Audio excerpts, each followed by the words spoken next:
In a unique period from the early 60s to the early 70s, a group of social scientists conducted a series of experiments examining the nature of human behavior and its relationship to social conventions and situations. In this setting, I allow things to be done to me that I wouldn't allow in any other context. The dentist is about to put an electric drill into my mouth. In this setting, I willingly expose my throat to a man with a razor blade. Stanley Milgram, one of the most influential social psychologists of the time, was particularly fascinated with the dangers of group behavior and blind obedience to authority. What is there in human nature that allows an individual to act without any restraints whatsoever, so that he can act inhumanely, harshly, severely, and in no way limited by feelings of compassion or conscience? These are questions. But he might be dead in there. The experiment requires that you continue, teacher. 330 volts. The experiments that Milgram and others conducted were controversial, and for ethical reasons may never be conducted again. Yet the results of those experiments remain groundbreaking, profoundly revealing about the tensions between the individual and society, and increasingly relevant to contemporary life.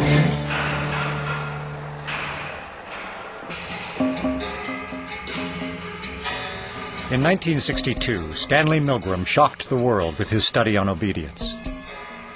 To test his theories, he invented an event that would become a window into human cruelty. In ascending order, a row of buttons marked the amount of voltage one person would inflict upon another. Milgram's original motive for the experiment was to understand the unthinkable: how the German people could permit the extermination of the Jews.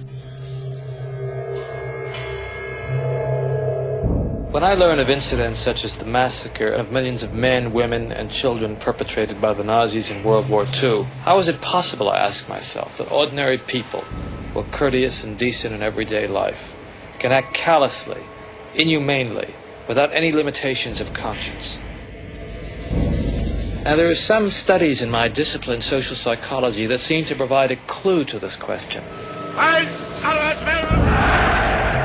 The problem I wanted to study was a little different. It went a little bit further. It was the issue of authority. Under what conditions would a person obey authority who commanded actions that went against conscience? These are exactly the questions that I wanted to investigate at Yale University. It is May 1962. An experiment is being conducted in the Elegant Interaction Laboratory at Yale University. The subjects are 40 males between the ages of 20 and 50 residing in the greater New Haven area. Psychologists have developed several theories to explain how people learn. One theory is that people learn things correctly whenever they get punished for making a mistake. 40 years later, Milgram's infamous experiment, obedience, is still taught in classrooms around the world. Would you open those and tell me which of you is which, please? Teacher. Learn. All right, now the next thing we'll have to do is set the learner up so that he can get some sort of punishment. What inspired Milgram, I would say there were a number of factors. One of them is he was very ambitious. He wanted to make a mark in social psychology. And he wanted, as he wrote to one friend, he wanted to come up with the boldest experiment that he could think of. Would you roll up your right sleeve, please? This electrode is connected to the shock generator in the next room. And this electrode paste is to provide a good contact to avoid any blister or burn. Do you have any questions now before we go into the next room? About 2 years ago, I was at the Veterans Hospital in West Haven. And while there, they detected a heart condition. There's nothing serious, but as long as I'm having these shocks, how strong are they? How dangerous are they? Well, no, although they may be painful, they're not dangerous. Anything else? No, that's all. All right, teacher, would you take the test and be seated in front of the shock generator, please, in the next room? But the experiment was rigged. The victim was an accomplice of the experiment. The victim, according to plan, provided many wrong answers.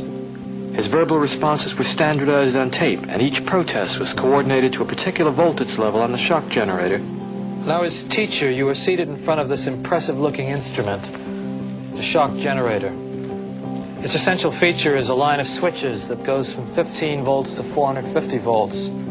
and a set of verbal designations that goes from slight shock to moderate shock, strong shock, very strong shock, intense shock, extreme intensity shock, and finally XXX, danger severe shock. Your job, the experimenter explains to you, is to a word pair test. If he gets each answer correctly, fine, you move on to the next pair. But if he makes a mistake, you are instructed to give him an electric shock, starting with 15 volts, and you increase the shock 1 step on each error. Incorrect. You'll now get a shock of 105. Hard hit. Just how far can you go in this thing? As far as is necessary.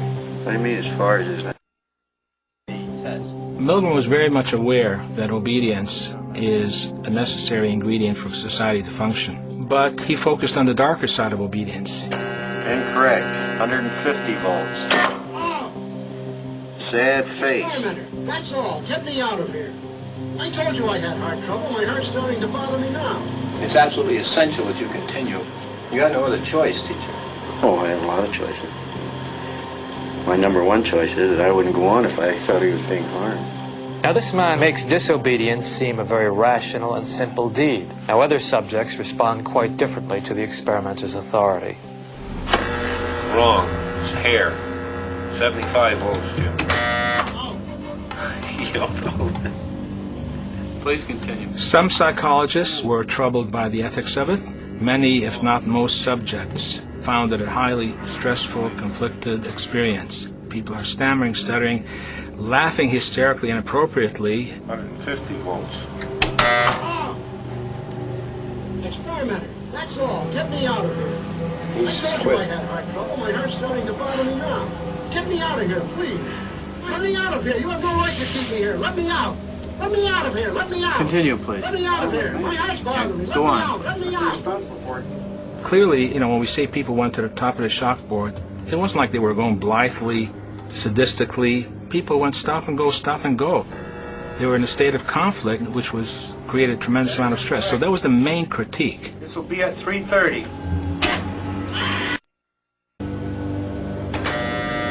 As his voice began to show increasing frustration, so did I. And I was really in a state of real conflict and agitation. One of Stanley Milgram's basic contributions was that you don't ask people what they would do given this hypothetical situation. You put them in the situation. Wrong. I want the 180 volts. Please continue, teacher. 180 volts. I can't stand the pain. Let me out of here. Can't stand it. I'm not going to kill that man there. According to Milgram, one of the things that's a prerequisite for carrying out acts that are evil is to shed responsibility from your shoulders and hand it over to the person in charge. I mean, who's going to take the responsibility if anything happens to that gentleman? I'm responsible for anything that happens here. Continue, please.